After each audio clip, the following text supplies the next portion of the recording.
SERGEI DRATCHEV here at Cambridge, Ontario, and today we're going to talk about why it's important to put more chains than minimum on your machines when doing heavy haul. So they tell me to go to a Caterpillar dealer. They pick up what sounded like a small excavator, and it's a Cat 328D LCR. Okay. And everybody knows that when you have number 2 in the back, that's a pretty small machine, right? And then it didn't look big, and then the guy comes out and I look at the tracks and I say, wait a second, what's with the tracks, you know? I didn't expect them to be this wide. What, you want me to, he was already on the trailer, so you want me to use my boards, our trigger boards? The guy just shrugs. And then we decided that, okay, since these things here are still on the trailer, the middle of the track, it's still okay. Kind of like gray area. And I'm thinking, okay. Yeah, the customer told us, what, 72,000? I thought it was like 68, so I figured I need 3 pairs of chains. And those holes over there, there's a holes in the frame. They're too small, so I would have to use my, you know, those, what do you call them, clasps, you know. That's too much work, so I just hooked up this in the front, in the back, and then I figured, no, that's not enough, right? I need to put another pair of chains somewhere, and screw this, I put 2 on each side. So now I have 4 pairs of chains, and I feel like an idiot. I'm sitting there forever. Oh, and by the way, this took like 2 hours to find this machine, basically to finalize the paperwork. They told me to be there at 8. I'm there like a good boy at 7:45. They finally gave the green light to load at like 11 o'clock because there was a clerical error in the serial number. The 1 digit was off, and because of that I spent 2 hours at the dealer.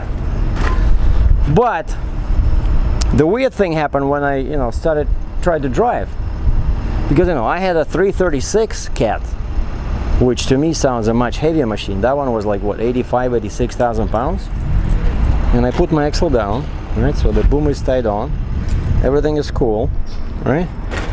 And I start driving, just, you know, moving, and automatically I look at my air gauge on the axles on the truck, and it's 95 psi. And if you're a trucker, then you know that 95 psi is not good. It's supposed to be somewhere, you know, 60. Like on my truck, I know that when that gauge, you know, that shows the basically the pressure in the airbags on the drives, when that gauge is at 60 psi, that's usually about 34,000 pounds weight. So that's like legal. But this one, oh, and the maximum number is 100. So the needle was almost touching, you know, the end of the gauge. What the heck? So I stop, I go take a look outside. I don't understand, like 328D, what the heck, what's happening? So I stop and I do a quick search on my smartphone, and the Caterpillar website says operating weight 39,500 kgs. I turned the key off because that's too heavy, you know, for the 6 axles. You need a 7 axle. And that's the reason I'm here at my favorite Mack dealer, because my 5th wheel got stuck. So, you know, I want to move. By the way, you guys don't see this open, right? So that's how the trailer is connected to the truck. See, this tiny pin and all the weight, that's what pulls it. That's how he pulls it. Can you believe this? Like, I never could understand this design, how all the power is applied to this pin. All right, now to give you a reference, right, that's my index finger. See, it's not that big. And there's, of course, here there's a 5th wheel. So the weight actually sits on the 5th wheel, but this is more like a locking pin, I guess. But still, lots of weight. Oh, and when I was, another indication that this was a heavy machine, the heavy excavator, was that when I tried to when I was lifting the gooseneck and putting it down, you know, changing the ride, I heard all kinds of creaks coming from somewhere here. So I was concerned something would break. You know? There was lots of creaking coming. I guess maybe I was sitting at an angle or something. And anyway, I tried to move the fifth wheel. I tried everything, you know, releasing air, putting air back in the drives, and just unlocking, of course, locking the fifth wheel, and just it wouldn't. Of course, that's how you do it, right? You drop the trailer, so there's no weight on your fifth wheel. Basically, there was a space between this and the fifth wheel on the truck, so there's no weight on the fifth wheel. Why I cannot move it? And I'm still hooked to the kingpin, and you use that, then you flip the switch on the dash, and that unlocks two pins there that holds the fifth wheel in place. And then I needed to drive the truck backwards so that, you know, there's less space in here. So then the fifth wheel would sit on my front drive axle instead of in the middle like it usually does. So this would distribute the weight equally, and then I can put my lift axle down. And because I didn't expect this thing to be so heavy, you know, and look, it looks like a little toy, you know, tiny bucket. Not an oversized bucket. If you remember that old ugly one I did a while ago that I picked up in the field, and that bucket was twice the size of this one. Why is this so heavy, you know? And you see I did that because those hoses, they tend to be higher than the boom. So I used some creative powers of mine and hooked up those bungee cords. And the exhaust pipe, yeah, and another thing that confused me was that, you know, usually the bigger the machine is, the more power it has, the bigger the exhaust. And some of the bigger ones I couldn't even see, like that one that the guy gave me, right, from Norway to cover the exhaust. Some of the bigger ones, you cannot even fit it over the pipe because the pipe is like 1 foot wide, you know. This one is like this. I don't know, 6 inches, and I'm thinking, wait a second, how can this be such a big heavy machine with such a thin exhaust pipe, you know? And which brings me to the other topic, that I can never understand people that run around with one exhaust pipe, you know, like these people here.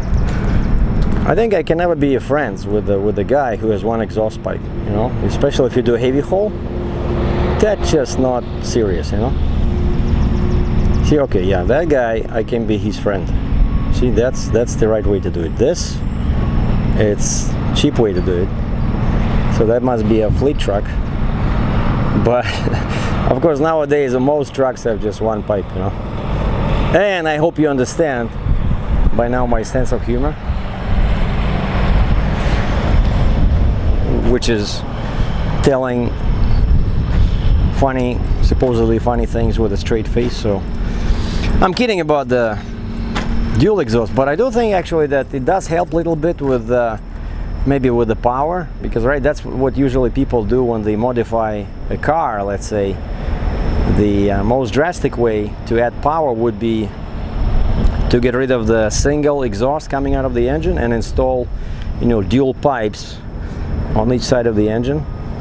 You know how they do on race cars. That's like what they call a genuine dual exhaust. But most vehicles nowadays, they have one pipe coming from the engine, and then they split it with that Y or X connector, and they have two pipes in the back. That's what I have in my truck. So actually, but it does look better, it does sound better, I think.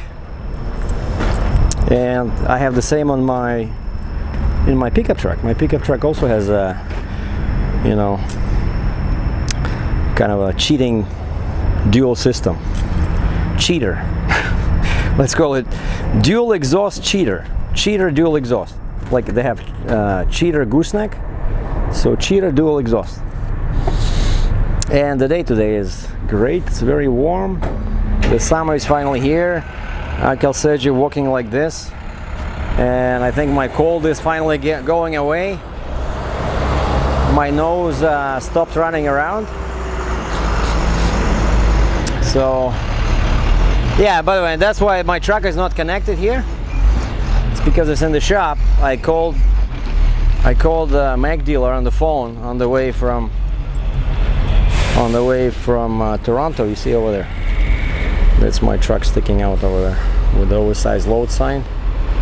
Poor baby got sick. I think it's just rust, that's what it is. And again, because I didn't have the fenders, you know, I didn't have the fenders on the truck, and I was running through the winter. And remember how I had trouble with the controls on the gooseneck of the trailer? The same thing, because that water and snow was flying all over the place, and I think this is the after effect of that. So I'm really glad I installed the fenders. Now I still need to cover the lift axle, but for new people, let's take a quick look at how I connected the chains. You just grab a track here, and you try not to grab on the bottom or on the top, especially somewhere here, because you can bend it, right? So I usually try to find the middle, right? And here I use these all the time. This is really a must to have 2 of these in the front, 2 in the back. And I love these big hooks. I gotta buy more of them, because not all my chains have this on the end. And then over here, the same thing. You're trying to find the center of this. You see the track is like this, right? Wide, maybe what, half a foot? And you don't put it over there, you put it somewhere in the middle. And call me crazy, I like using these edge protectors, because otherwise the chain starts rubbing, you know. And the same at the bottom there. Oh, and this, see, I push it all the way here so that it cannot open. Not the other way, but this way. So, because sometimes you drive and this thing can flip open and it'll stay here, scaring the motorists, you know. And of course you get your flags, your signs, you know. And I did pretty much exact thing on both sides. Yeah, just 1, 2, 3, 4. I got 4 pairs of chains. Each one is good for 11.3 tons. So 44, so I'm good for 88,000 pounds. And then I have this one, right? And that's my favorite way now to put down the bucket. I love it, because this board, you know, fits perfectly into that little space, you see, between these, what shall we call them? Those edges, see? It's pretty much 1 foot between them. And because of that, that's also real handy. I'm really glad I got that bucket trough. So now I can put it down, because this is a very dangerous area. They really don't like when it's touching something, you know. Oh, and the guy just came in. He on a small 35-ton mechanical trailer, and he had a full deck in the back. He didn't have this, you know, this opening, right? Like because this is for heavy haul machinery. I mean, for real heavy machinery. See, I have this, right? I mean, I don't have a deck in here and then going here, because then I wouldn't be able to lower the boom, right? Because this would be here. So this is really great for big machines with big booms. So that guy had just a regular, you know, double drop trailer, so he had full deck in here. And what he did, but his machine was just a small excavator, maybe, I don't know, 320 or something. And he he put this cylinder, the shiny cylinder, he put it on the deck and just put something like that, but not even that thick, but he had like a piece of carton, you know, like cartons they use for cigarettes. He put that under that shiny cylinder, and the guy came out with a piece of paper to because they always, you know, examine the machine when it's brought back from the rental, you know, of course, because that's what happens. People rent these machines, they cannot afford to buy them, or maybe it's not practical because they're only going to use it, let's say, for a month. Well, like the one where I'm taking this one, I'm going to Leamington, Ontario, which is just near Windsor on 401, and they're not too far from close to US. And that Leamington It's one of the warmest places in Canada because it's, you know, it's even more to the south than Detroit, and it's called, it's known under its other name, Tomato Capital of Canada. There are lots of hot houses there. They grow up tomatoes. So Leamington, Leamington, Leamington, Ontario. Je ne me parle pas français. I don't know why I said that. I guess I just like to practice that phrase in case I run into a Frenchman or French woman. And what was I trying to say? Leamington, on the way to Leamington. And I forgot. I got distracted by this. by the horrid memories of my trip to Sept-Îles, Quebec. Oh, I was saying that most people rent this, right? And yeah, and that's what the guy comes out with a inspection sheet, and he noticed that cylinder, and he turns to me and he says, "You see that? I cannot believe this guy," you know. And then you can get into trouble, you know, with your employer, with your dispatch. Like, what? You're 5 years old, you didn't know that you're not supposed to let that touch anything? Because, you know, this machine costs a whole bunch of money. And that's another thing I wanted to say, is that, yeah, that's why people rent them, because these machines are very expensive. And the place where I'm going, I think they're building, it's a new housing development. And and this one, in case I get to unload it myself, this one has levers. I love it. I hate those pedals, you know. Those are so tricky to operate. But this is it, so I'm just waiting for my truck to be ready, and so that I can move the darn fifth wheel and be on my way, because they expect me there today. And it's already 2 o'clock, and it's what, 2.5 hours, basically 150 miles. Still pretty far, but it's all freeway. No local roads, nothing like 138 in Quebec. Just jump on 401 and go down there. And I think like the last maybe 10 miles, 15 miles, I'll have to go south on a local road to get to Leamington, because Leamington is not on 401, but it's near the lake there. So this is my load, Friday, and I'm gonna end up 3 hours away from home. But don't you worry, because I already have something else lined up that I'm picking up in the States Monday. So stay tuned, and thanks for watching. And I'm driving with this monster excavator, camouflaged as a baby excavator. 401 is CXU-613. I'm still 203 kilometers away from my destination, so I'm going to be there at 6:30, because I had to stop for the fifth wheel repair. Just now I left Woodstock. I had to buy fuel, and I had to scale.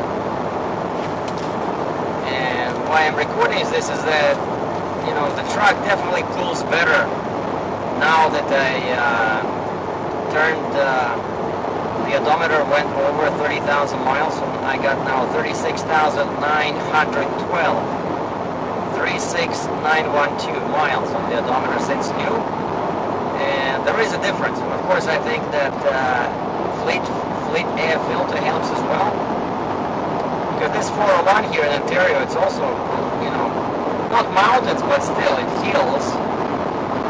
And my scale ticket is steer axle 11520, 11520. Drives with the lift 53680, 53680. Trailer 3 axles down 62640, 62640.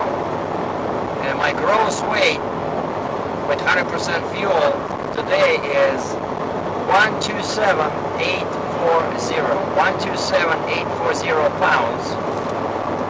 And if I deduct my empty weight, of 47,420. That makes this baby excavator weigh 80,420 pounds. 80420. That's a pretty big weight. You know, this is like number 2 after that excavator housing I did from London to Pickering in winter. That was my record weight so far. I think that one was what, 86 or 87,000 pounds. This is 80. And you know, I'm surprised the truck is able to drive. And I'm not in 5th gear. I'm in top gear, you know, running 57 miles an hour, or I can do 60 if I want to. So Mack is getting back my respect.